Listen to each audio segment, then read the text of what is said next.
Hi,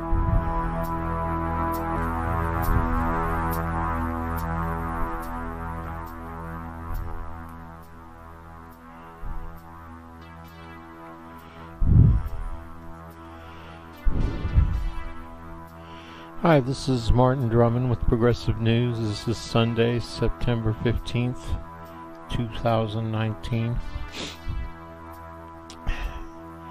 And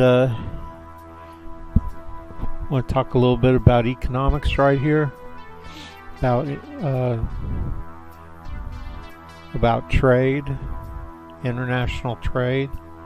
I want to point out something that has been bothering me for a long time, and that is that, say, a country like China or pretty much anywhere exports to the United States or Canada in this case, and so they get paid right in money somehow. It's called a trade deficit. Like if they're sending more stuff to us than we're spending to them, then we get a trade deficit, right?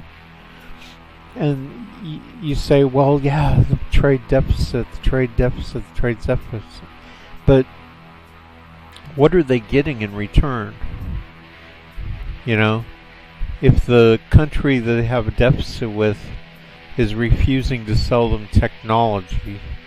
And, okay, so in this case, Iran's used that trade deficit with Canada to buy a bunch of properties in Canada.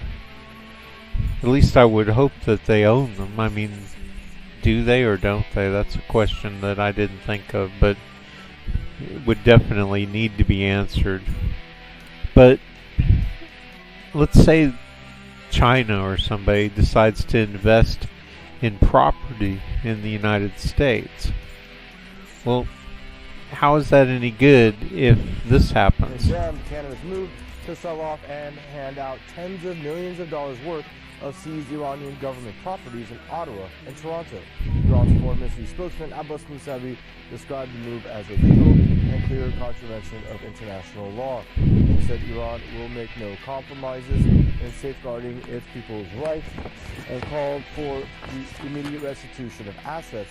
Mousavi warned that if Canada does not reverse its decision and compensate for the damages, that Iran will directly move to restore its rights in accordance with international norms. He stressed the Canadian government will be responsible. What the fuck does that mean? I'm assuming that it means that they're going to tit for tat, going to confiscate property from Canada. How much property does Canada have in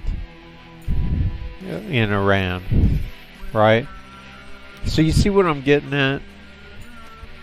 You build up a huge trade deficit. That means you're sitting on top of or the other way around. You get a big trade surplus. So that means you're sitting on a bunch of money. Now, I suppose you can spend it anywhere in the world that takes US dollars. But as far as getting it back from certain countries, you're limited in what you can legally own. I'm sure that Canada has laws against foreign countries coming in and buying up all their land or buildings or whatever. So you get what I'm talking about? Like, how good is that IOU? Just one of those things I like to think about. Being I've been, economics and politics kind of go together, because domestic politics for each country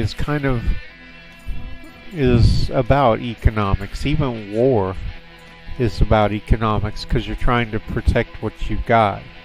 Even your people are assets, obviously. So It all kind of goes together.